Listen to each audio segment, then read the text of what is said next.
이게 진짜라면 세계사 자체가 바뀌겠는데요. 독일 휘스턴에서 발견된 한 지도가 역사학계를 뒤흔들어 놓았습니다. 뜬금없이 독일에서 발견된 지도에는 한국에 관한 엄청난 사실이 고증되어 있다고 하는데요. 이에 CNN과 BBC도 취재진을 급파해 특집 다큐를 편성했습니다. 오늘 사연은 기자들 커뮤니티에 올라온 글을 바로 번역해 알려드립니다. 저는 휘스턴 베르크 도자기 박물관 복원팀의 안나 슈미트입니다. 오늘은 제가 우연히 발견한 한 지도에 관한 이야기를 들려드리려고 해요. 그날도 여느 때처럼 박물관 지하 보관소에서 작업을 하고 있었습니다. 베를린의 겨울은 유독 춥고 길어서 지하 보관소의 공기도 차갑기만 했죠. 수백 년 된 고문서들이 가득한 이곳에서 저는 매일 꼼꼼하게 자료들을 살펴보고 복원하는 일을 하고 있었어요. 습도 조절이 된 지하 보관소 깊숙한 곳에서 오래된 나무 상자 하나를 발견했습니다. 상자는 겉면에 먼지가 잔뜩 쌓여 있었고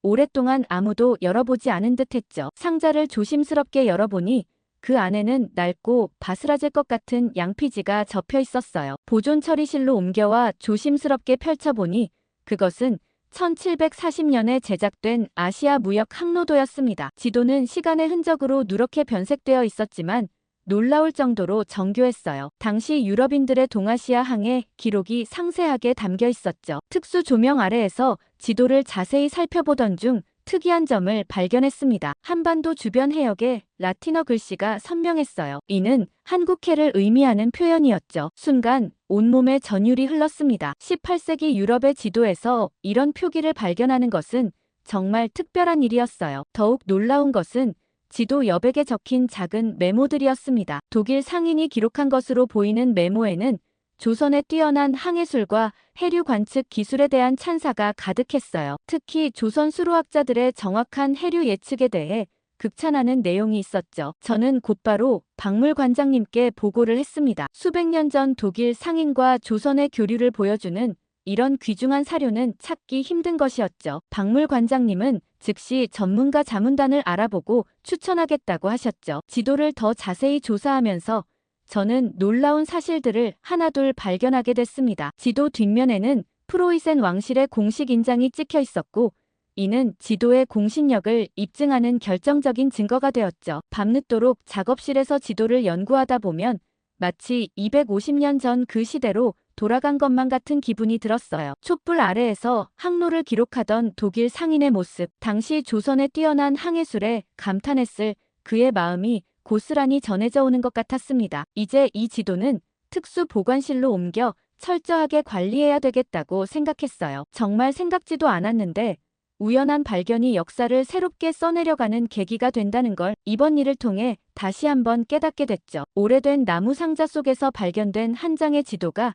250년 전 동서양의 해상 교류를 생생하게 보여주고 있습니다. 관장님께서 전문가 자문단으로 추천하신 분은 베를린 대학의 한국학과 박민우 교수님이었습니다. 교수님은 제가 설명을 끝내기도 전에 곧바로 박물관으로 오시겠다고 하셨어요. 그만큼 이 발견이 중요하다는 걸 직감하신 것 같았죠. 1시간 후 도착하신 교수님의 표정이 심상치 않았습니다. 지도를 살펴보시더니 이건 단순한 고지도가 아니라고 하셨어요. 18세기 조선과 프로이센의 해상 교류를 입증하는 귀중한 사료라는 거였죠. 교수님은 지도의 구석구석을 꼼꼼히 살펴보셨습니다. 특히 한반도 주변 해역의 해류 표시에 주목하셨어요. 독일 상인이 남긴 메모에는 조선의 해류 관측 기술이 당시 유럽보다 50년은 앞섰다는 내용도 있었죠. 교수님은 이 자료로 많은 역사가 뒤바뀔 것 같다고 하셨습니다. 그리고는 내일부터 이곳으로 출근하겠다고 하셨죠. 저는 교수님과 헤어지고 나서도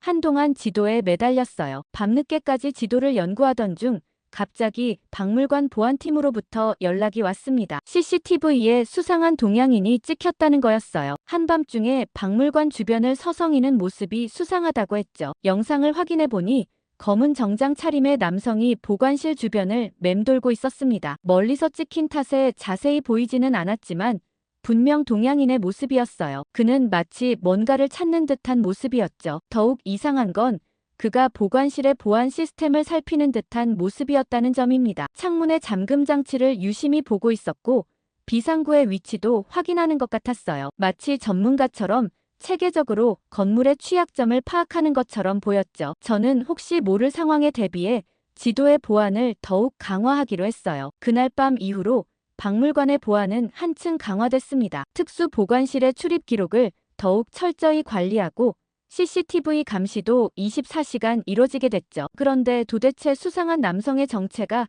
무엇일까 궁금했습니다. 설마 이 지도를 찾는 걸까 싶은 생각도 들었죠. 그만큼 이 지도가 가지는 역사적 가치는 엄청나니까요. 다음날 박민우 교수님은 긴장된 표정으로 고지도를 바라보시더니 곧바로 작업대 앞으로 다가오셨죠. 교수님은 지도를 살펴보시면서 놀라운 사실들을 하나씩 짚어주셨습니다. 프로이센 상선들이 조선의 항구에 정박했던 기록들, 지도 여백에 꼼꼼히 기록된 해류의 흐름, 그리고 조선 수로학자들의 이름까지 상세히 적혀 있었어요. 특히 눈에 띄는 것은 조선의 해류 관측 기술에 대한 기록이었습니다. 지도에는 조선 수로학자들이 사용한 특별한 관측 도구들이 그림으로 그려져 있었어요. 나무로 만든 특수한 부표를 띄워 해류의 속도를 측정하고 물의 맛을 보며 염도를 확인하는 방식이었죠. 교수님은 흥분된 목소리로 설명을 이어가셨습니다. 18세기 당시 유럽에서도 사용하지 않던 과학적인 해류 관측법이었다고 해요. 조선의 수로학자들은 이미 그 시절에 조수간만의 변화를 정확히 예측할 수 있었다고 하셨죠. 지도 한쪽에는 프로이센 상인들이 조선의 기술에 감탄한 내용이 상세히 적혀 있었습니다. 특히 조선의 해류 지도가 당시 세계 최고 수준이었다는 평가도 있었어요. 심지어 영국이나 네덜란드의 지도보다 더 정확했다는 기록도 발견됐죠. 시간이 지날수록 새로운 사실들이 하나둘 드러났습니다. 프로이센 상인들은 조선의 수로학자들과 비밀리에 기술을 교환했다는 증거도 있었어요. 특히 한양에서 온 수로학자의 이름이 여러 번 등장했죠. 교수님은 단순한 수로학자가 아니었을 거라고 하셨습니다. 아마도 조선 왕실이 비밀리에 파견한 해양과학자였을 것이라고 해요. 그의 관측 기록들은 당시 유럽 최고의 항해술과 맞먹는 수준이었다고 하셨죠. 새벽이 되어서야 우리는 작업을 마무리했습니다. 교수님은 이 발견이 한국 해양사의 새로운 장을 열 수 있는 증거라고 하셨어요. 조선이 해양 강국이었다는 사실을 입증하는 결정적인 자료라는 거죠. 특히 조선 수로학자들이 사용한 해류 관측법은 현대 과학의 관점에서도 놀라울 정도로 정교했습니다. 달의 위치에 따른 조수 변화를 계산하는 수식까지 있었다고 해요. 이는 당시 유럽에서도 몰랐던 혁신적인 방법이었죠. 이 지도를 증거로 독도 분쟁을 비롯해 일본의 수많은 주장들이 거짓이 될 수 있겠다고 하셨습니다. 이 지도가 어떻게 우리 박물관으로 오게 되었는지는 알 수 없지만 제가 굉장히 중요한 자료를 손에 쥐고 있다는 것만은 분명했어요. 그런데 다음날 박민우 교수님은 평소와 다른 심각한 표정으로 제 연구실을 찾아오셨습니다. 지도의 존재가 알려지면서 박물관의 수상한 움직임이 포착되고 있다고 하셨어요. 특히 일본과 중국에서 온 것으로 보이는 방문객들이 급증했다는 거죠. 교수님은 이 지도가 단순한 역사적 자료를 넘어선 가치가 있다고 강조하셨습니다. 일본과 한국은 물론 중국과의 모든 관계를 뒤집을 수 있다고 하셨습니다. 그래서 보안을 더욱 강화해야 한다고 단호하게 말씀하셨죠. 그 말씀이 끝나기가 무섭게 보안팀으로부터 연락이 왔습니다. 웬 동양인 남성이 박물관 열람 신청을 했다는 거예요. 신청 사유는 18세기 해양무역연구였죠. 하필 우리가 발견한 지도와 비슷한 시기의 자료를 찾는다는 게 수상했습니다. 그 후로 박물관은 마치 첩보 영화의 한 장면 같은 긴장감이 감돌았어요. 매일 아침 출근할 때마다 낯선 사람들이 건물 주변을 서성이는 모습이 보였죠. 그들은 언제나 노트북을 들고 있었고 무언가를 열심히 기록하는 것처럼 보였습니다. 특히 인상적이었던 건 일본인으로 보이는 중년 남성이었어요. 그는 매일 같은 시간에 박물관 앞 벤치에 앉아 있었죠. 겉으로는 독서를 하는 것 같았지만 그의 시선은 늘 보안실 쪽을 향해 있었습니다. 박민우 교수님은 이런 상황들이 우연이 아니라고 하셨어요. 지도가 공개되면 동북아 해양 영토 문제에 큰 파장이 있을 거라는 거죠. 특히 독도 영유권 문제와 관련해 일본 측이 예민하게 반응할 것이라고 하셨습니다. 그래서 우리는 더욱 철저한 보안 대책을 세웠어요. 지도 보관실의 출입 기록을 매시간 점검하고 CCTV도 추가로 설치했죠. 심지어 UV 카메라까지 도입해서 야간 감시 체계도 강화했습니다. 하지만 의심스러운 방문객들의 발길은 끊이지 않았어요. 어떤 날은 중국 문화재 연구소에서 왔다는 사람들이 찾아오기도 했죠. 그들은 지도를 직접 보고 싶다며 집요하게 요청했지만 우리는 단호히 거절할 수밖에 없었습니다. 밤늦게까지 연구실에서 작업하던 어느 날이었어요. 갑자기 정전이 되면서 비상등이 켜졌죠. 보안팀에 확인해보니 누군가 전기실을 의도적으로 건드린 것 같다고 했습니다. 마치 누군가 혼란을 노린 것처럼 보였어요. 지도의 가치가 커질수록 우리를 둘러싼 긴장감도 높아져만 갔습니다. 박민우 교수님은 이제 이 지도가 단순한 문서가 아닌 역사적 진실을 담은 증거가 되었다고 하셨어요. 그래서 지도를 지키는 일이 더욱 중요해졌다고 강조하셨죠. 며칠 후 그날은 평소와 다른 이상한 기운이 감돌았습니다. 토요일 새벽 3시 보안팀으로부터 긴급 전화가 왔어요. 연구실에서 침입자가 감지됐다는 거였죠. 한밤중에 걸려온 전화에 가슴이 쿵쾅거리기 시작했습니다. 서둘러 박물관으로 달려가는 동안 머릿속이 복잡했어요. 우리가 그토록 우려하던 일이 결국 일어난 것 같았죠. 박물관에 도착하자 이미 경찰차 여러 대가 주차되어 있었습니다. 연구실 문은 무참히 부서져 있었어요. 전문가의 소행이라는 게 한눈에 보일 정도로 깔끔하게 제압된 잠금 장치, 방범 시스템도 완벽하게 무력화되어 있었죠. 책상 위는 마치 폭풍이 지나간 것처럼 어질러져 있었습니다. 가장 먼저 특수 보관함을 확인했어요. 하지만 이미 늦었죠. 그토록 소중하게 지켜오던 지도는 흔적도 없이 사라져버렸습니다. 지도뿐만이 아니었어요. 관련 연구 자료들과 메모까지 모조리 없어졌죠. 보안팀은 즉시 CCTV 영상 분석에 들어갔습니다. 새벽 2시 반경 검은 정장 차림의 남성이 건물에 침입하는 장면이 포착됐어요. 전문가의 움직임이 분명했죠. 카메라의 움직임을 정확히 파악하고 있었고 동선도 완벽했습니다. 영상을 면밀히 분석하던 보안팀이 이상한 점을 발견했어요. 침입자가 쓰고 있던 마스크 아래로 보이는 목덜미에 특이한 문신이 있었던 거죠. 그리고 그 문신은 우리가 알고 있는 누군가의 것과 일치했습니다. 바로 며칠 전 박물관을 방문했던 일본인 연구자의 것이었어요. 당시 그는 호리 켄타로라는 이름으로 방문했지만 알아봤더니 그의 진짜 이름은 모리 켄스케 일본 대외정보원 소속이었습니다. 박민우 교수님은 이 사실을 전해 듣자마자 얼굴이 굳어지셨어요. 모리 켄스케는 문화재 밀매 조직과 연계된 인물이라고 하셨죠. 특히 한국과 관련된 역사 자료들을 빼돌리는데 전문가라고 했습니다. 수사팀은 공항과 항구의 모든 출국자 명단을 확인했어요. 하지만 이미 늦었죠. 모리는 도난 직후 준비된 차량을 타고 체코 프라하로 출국한 것으로 확인됐습니다. 국제수사망이 가동됐지만 그의 행방을 찾기는 쉽지 않았어요. 그날 밤 이후 연구실은 마치 영혼이 빠져나간 것처럼 조용해졌습니다. 250년 동안 잠들어 있던 역사적 진실이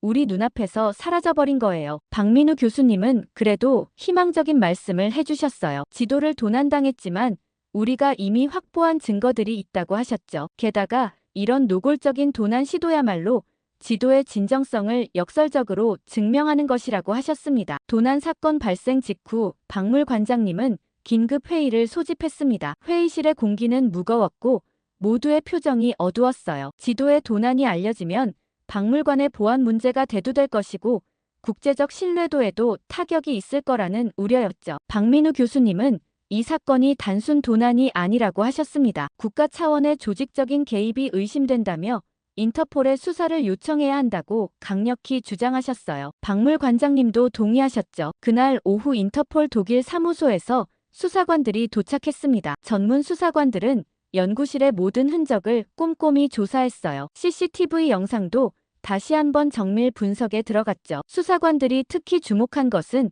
도난 전후의 수상한 움직임이었습니다. 모리 켄스케가 박물관을 방문했던 시점부터 도난까지의 모든 기록을 추적했어요. 그의 동선 출입 기록 심지어 통화 내역까지 모두 조사 대상이 되었죠. 하지만 언론에는 이 사실을 철저히 비공개하기로 했습니다. 박물관장님은 이 사건이 공개되면 지도를 영구히 잃을 수도 있다고 하셨어요. 문화재 도난 사건이 언론에 공개되면 지하 시장으로 깊숙이 숨어버리는 경우가 많았기 때문이죠. 인터폴 수사팀은 모리의 행적을 쫓기 시작했어요. 프라하에서 그의 흔적이 마지막으로 발견됐지만 그 이후의 행방은 오리무중이었습니다. 마치 증발이라도 한 것처럼 그의 흔적이 완벽하게 사라져버렸죠. 인터폴은 비밀리에 수사망을 넓혀갔어요. 문화재 밀매 조직의 정보망을 총동원했고 지하시장의 동향도 예의주시했습니다. 혹시라도 지도가 거래되는 정황이 포착되면 즉시 대응할 수 있도록 만반의 준비를 했죠. 박물관은 평소와 다름없이 운영됐습니다. 하지만 보안실에서는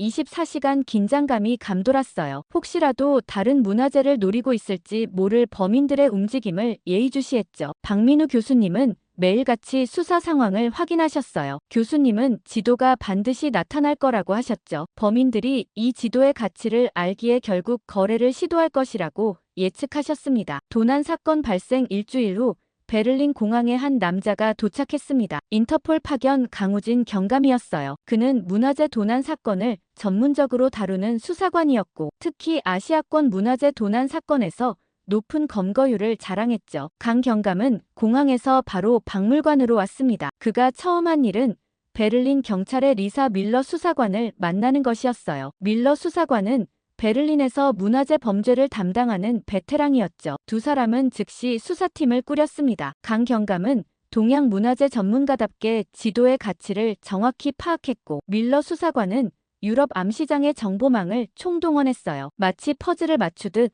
각자의 전문성을 살려 수사를 시작했죠. 어느 날 밤 강 경감이 연구실을 찾아왔습니다. 모리켄스케가 프라하에서 사라진 것이 수상하다며 체코의 문화재 암시장과 연관이 있을 거라고 했어요. 실제로 프라하는 문화재 밀거래의 중심지로 악명이 높았죠. 밀러 수사관은 프라하의 정보원을 통해 충격적인 사실을 입수했습니다. 일주일 후 프라하 교회의 한 저택에서 비밀 경매가 열린다는 거였어요. 경매 품목 중에 18세기 독일 고지도가 포함되어 있다는 정보였죠. 수사팀은 즉시 비밀 작전을 계획했습니다. 강 경감은 아시아 골동품 수집가로 위장하기로 했고 밀러 수사관은 그의 유럽 에이전트 역할을 맡았어요. 저는 지도의 진위 여부를 가려낼 전문가로 동행하게 됐죠. 경매 전날 밤 우리는 프라하로 향했습니다. 도시 외곽의 고풍스러운 저택은 겉으로 보기엔 평화로웠어요. 하지만 그 안에서는 수백억 원대의 문화재들이 불법으로 거래되고 있었죠. 강 경감은 완벽한 연기를 선보였습니다. 그는 중국어와 일본어를 자유자재로 구사하며 아시아 골동품에 대한 해박한 지식을 뽐냈어요. 다른 수집가들도 그를 의심하지 않았죠. 마침내 우리의 지도가 경매대에 올랐습니다. 거리가 워낙 멀어 가짜 지도일 거라는 생각도 들었죠. 만약 가품이라면 어찌나 정밀하게 복제했는지 누렇게 변색된 양피지의 질감, 독일 상인이 남긴 메모까지 모든 것이 일치했습니다. 그때였어요. 밀러 수사관이 보낸 은밀한 신호를 받자마자 체코 특수부대가 경매장에 진입했습니다. 미리 잠복해 있던 인터폴 요원들과 함께 완벽한 작전을 수행했어요. 수십 명의 불법 문화재 거래상이 한순간에 검거됐죠. 하지만 정작 모리켄스키의 모습은 보이지 않았습니다. 그는 이미 지도를 다른 곳으로 옮겼을지도 모른다는 의심이 들었어요. 프라하 작전 이후 수사팀은 새로운 단서를 발견했습니다. 경매장에서 압수한 노트북에서 프랑크푸르트 암시장과 관련된 이메일들이 발견된 거예요. 강 경감은 즉시 프랑크푸르트로 향했습니다. 도시의 화려한 금융가 뒤편에는 문화재 밀거래의 그림자가 숨어 있었어요. 밀러 수사관의 정보망을 통해 이 조직이 유럽 전역의 문화재 밀매를 주도하고 있다는 사실을 알게 됐죠. 수사가 깊어질수록 모리켄스케의 실체가 드러났습니다. 그는 단순한 정보원이 아니었어요. 10년 전 일본 고미술품 도난 사건부터 시작해 아시아 문화재를 전문적으로 빼돌리는 조직의 핵심 인물이었죠. 특히 충격적이었던 건 2015년 한국의 고지도 도난 사건과의 연관성이었습니다. 당시 국립박물관에서 사라진 조선시대 해도와 관련해 모리의 이름이 언급됐었다는 거예요. 하지만 증거 부족으로 수사는 중단됐었죠. 밀러 수사관이 입수한 자료에 따르면 모리는 완벽한 위조 신분증을 여러 개 가지고 있었어요. 일본 연구원 호리 켄타로는 물론 중국계 미국인 사업가로도 활동했다고 합니다. 그의 정체는 마치 안개처럼 잡히지 않았죠. 프랑크푸르트의 한 창고에서 새로운 증거가 발견됐습니다. 모리가 거래한 문화재들의 사진과 가격이 기록된 장부였어요. 그 중에는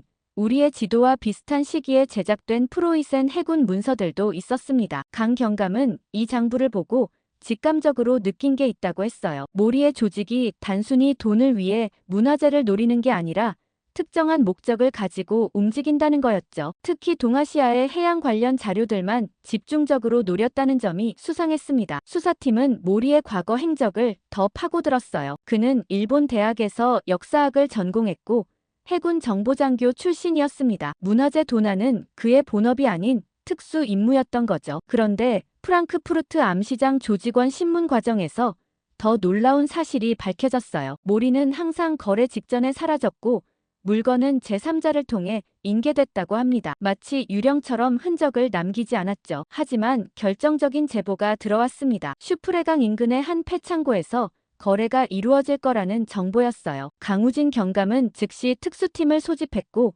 우리는 한밤중에 작전을 개시했습니다. 창고 주변은 깊은 어둠에 휩싸여 있었어요. 차가운 강바람이 불어오는 가운데 우리는 숨죽인 채 잠복했죠. 자정이 조금 지났을 무렵 검은색 밴이 나타났습니다. 차에서 내린 건 바로 모리 켄스케였어요. 강 경감의 신호와 함께 작전이 시작됐습니다. 특수팀이 창고를 포위하는 순간 모리는 우리를 알아챘어요. 그의 손에 들린 원통형 케이스에는 분명 우리의 지도가 들어있었죠. 모리는 놀라운 민첩함으로 창고 뒷문을 통해 달아났습니다. 강 경감이 즉시 뒤를 쫓았고 저와 밀러 수사관도 그 뒤를 따랐어요. 어둠 속에서 벌어진 추격전은 마치 영화의 한 장면 같았죠. 추격은 슈프레강 두구로 이어졌습니다. 늦은 시간이었지만 강변의 가로등이 우리의 추격전을 비췄어요. 모리는 계속해서 지그재그로 움직이며 우리의 추격을 따돌리려 했죠. 결정적인 순간이 찾아왔습니다. 강변의 좁은 다리에 몰린 모리는 잠시 망설이다 케이스를 강물에 던지려 했어요. 그 순간 강 경감이 놀라운 움직임을 보여줬습니다. 마치 훈련된 특수요원처럼 강 경감은 모리의 팔을 정확히 제압했어요. 케이스는 공중에서 멈췄고 밀러 수사관이 재빨리 낚아챘습니다. 모리는 마지막 발악을 시도했지만 이미 늦었죠. 숨가쁜 몸싸움 끝에 모리는 결국 체포됐습니다. 케이스를 열어보니 그토록 찾던 우리의 지도가 안전하게 보관되어 있었어요. 다행히 도난 과정에서 훼손된 부분도 없었죠. 강 경감은 모리를 신문하면서 충격적인 사실을 알아냈습니다. 이 작전이 단순한 문화재 도난이 아닌 국가 차원의 역사 왜곡 시도였다는 거예요. 지도에 담긴 역사적 진실을 은폐하려 했던 거죠. 하지만 모리 켄스케의 체포 소식이 전해지자 예상치 못한 일이 벌어졌습니다. 일본 외무성이 전격적으로 개입해 그의 신병 인도를 요구한 거예요. 외교관 신분으로 위장해 특수 임무를 수행 중이었다는 게 그들의 주장이었죠. 박물관 회의실에서 열린 긴급 회의에서 박민우 교수님은 분노를 감추지 못하셨어요. 일본이 이렇게까지 노골적으로 나서서 범죄를 옹호할 수 있냐는 거였죠. 그런 와중에 일본에서 충격적인 발표를 했습니다. 일본 측은 지도가 조선의 로비로 만들어진 위작이라고 주장했고 중국은 이 논쟁에 끼어들어 자국의 영향력을 강조하기 시작했습니다. 단순한 문화재 도난 사건이 국제 외교 문제로 비화된 거죠. 문제가 커지자 독일 역사지리학회가 움직이기 시작했습니다. 하일리 바이어 회장이 직접 비공식 조사팀을 꾸렸어요. 지도의 제작 연대와 진위 여부를 과학적으로 검증하겠다는 거였죠. 그들은 매일같이 연구실에서 자외선 조사와 안료 분석을 진행했습니다. 첫 번째 조사 결과를 발표했어요. UV 분석 결과 지도의 안료와 종이는 확실히 18세기 독일에서 제작된 것이었고 프로이센 왕실의 공식 인장도 진품으로 확인됐습니다. 이 발표는 큰 파장을 일으켰어요. 유럽의 주요 언론들이 이 소식을 다루기 시작했고 문화재 보호를 위한 국제적 협력의 필요성이 대두됐습니다. 특히 역사적 진실을 왜곡하려는 시도에 대한 공동 대응이 필요하다는 목소리가 커졌죠. 박민우 교수님은 이 기회에 한국과 독일 문화재 보호 협약을 제안하셨어요. 양국의 문화재 전문가들이 정기적으로 교류하며 역사 자료를 공동 연구하자는 내용이었습니다. 독일 측도 이 제안을 긍정적으로 검토하기 시작했죠. 하지만 일본의 압박은 계속됐습니다. 그들은 모리의 석방을 위해 외교적 수단을 총동원했어요. 심지어 독일과의 경제 협력 관계까지 거론하며 압박을 가했죠. 하지만 수사팀은 강경했고 더욱 강도 높은 조사를 이어갔어요. 그 결과 예상치 못한 발견을 하나 할 수 있었죠. 수사팀이 그의 노트북을 분석하던 중 암호화된 폴더 하나를 발견했어요. 강우진 경감은 즉시 전문가를 불러 해독을 시도했죠. 암호 해독에는 꼬박 사흘이 걸렸습니다. 하지만 그 안에서 발견된 내용은 우리의 예상을 뛰어넘는 것이었어요. 모리는 수년간 프로이센 왕실의 비밀 문서고에 대한 정보를 수집해왔던 거죠. 문서고는 포츠담 외곽의 한 폐교회 지하에 있었습니다. 2차 세계대전 당시 폭격을 피해 프로이센 왕실의 문서들이 이곳으로 옮겨졌다는 기록이 있었어요. 하지만 전쟁이 끝난 후 그 존재가 잊혀졌죠. 박민우 교수님은 즉시 현장 조사를 제안하셨습니다. 독일 문화재청의 허가를 받아 비밀리에 탐사가 시작됐어요. 오래된 교회의 지하실은 마치 시간이 멈춘 것처럼 고요했습니다. 지하 깊숙한 곳에서 쇠로 된 문을 발견했어요. 녹슨 자물쇠를 제거하고 문을 열자 놀라운 광경이 펼쳐졌습니다. 수백 년 된 문서들이 나무 상자에 가지런히 정리되어 있었죠. 그 중에서도 1760년대 해양 무역 관련 문서들이 특히 눈에 띄었어요. 프로이센 상인들이 조선의 수로학자들과 교류한 내용이 상세히 기록되어 있었습니다. 우리가 가진 지도의 제작 배경을 설명해주는 결정적인 증거였죠. 더욱 놀라운 건 문서들 사이에서 발견된 일기장이었습니다. 프로이센의 한 상인이 남긴 기록에는 조선의 해류 관측 기술에 대한 경탄이 가득했어요. 모리의 노트북에는 이 문서고를 없애려던 계획도 담겨 있었습니다. 역사적 진실을 은폐하려는 조직적인 시도였다는 게 명백해진 거예요. 하지만 이제 그들의 계획은 완전히 실패로 돌아갔죠. 발견된 문서들은 즉시 베를린 국립도서관으로 이송됐습니다. 보존 처리를 거쳐 하나하나 해석되기 시작했어요. 250년 전의 비밀이 마침내 세상의 빛을 보게 된 거죠. 이 발견은 우리의 지도가 위조품이라던 일본 측의 주장을 완전히 뒤집어 놓았습니다. 이제 더 이상 그 누구도 이 역사적 진실을 부정할 수 없게 된 거예요. 프로이센 왕실의 공식 문서들이 모든 것을 증명해주고 있었으니까요. 박민우 교수님은 이번 발견으로 일본의 부속 도서 중 일부가 한국 땅이 될 수도 있다고 했습니다. 폐교회 지하 문서고에서의 발견은 계속해서 새로운 비밀을 드러냈습니다. 오래된 가죽 장정의 문서철 사이에서